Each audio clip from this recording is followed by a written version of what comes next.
கிறிஸ்துவுக்குள் அன்பானவர்களே, இன்றைய காலை வேத தியானம் 1 கொரிந்தியர் 1:18.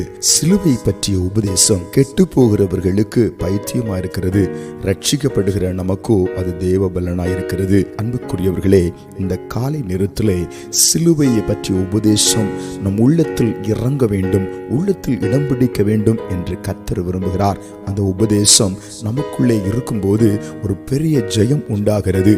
அந்த உபதேசம் நமக்குள்ளே இருக்கும்போது ஒரு பெரிய மேன்மை உண்டாகிறது.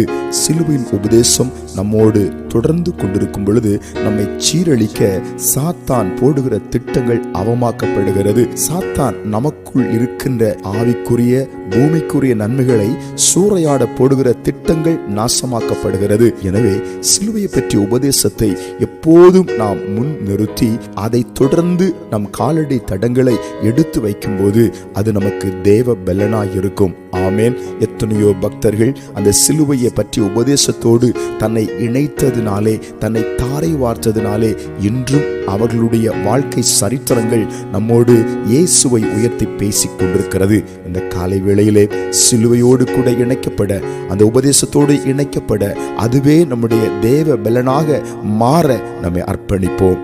ஜெபிப்போமா? அன்புள்ள பரலோக பிதாவே, இந்த காலை வேளையிலே சிலுவையை பற்றிய உபதேசத்துக்கு எங்களை விட்டு கொடுக்கிறோம். தேவ பலனால் எங்களை நிரப்பி நடத்த வேண்டும் என்று விட்டு கொடுக்கிறோம். ஜெபத்தில் இணைந்திருக்கிற ஒவ்வொருவரையும் அந்த சிலுவையை பற்றிய உபதேசத்தினாலும் அதனால் உண்டாகிற தேவ பலத்தினாலும் இப்பொழுது தைரியப்படுத்துவதற்காய் ஸ்தோத்திரம். இந்த வசனம் கேட்கும் பொழுதே ஒரு ஆசீர்வாதம், ஒரு பலன் உண்டாகிறதுக்காய் ஸ்தோத்திரம். இயேசுவின் நாமத்தில் ஆமேன்.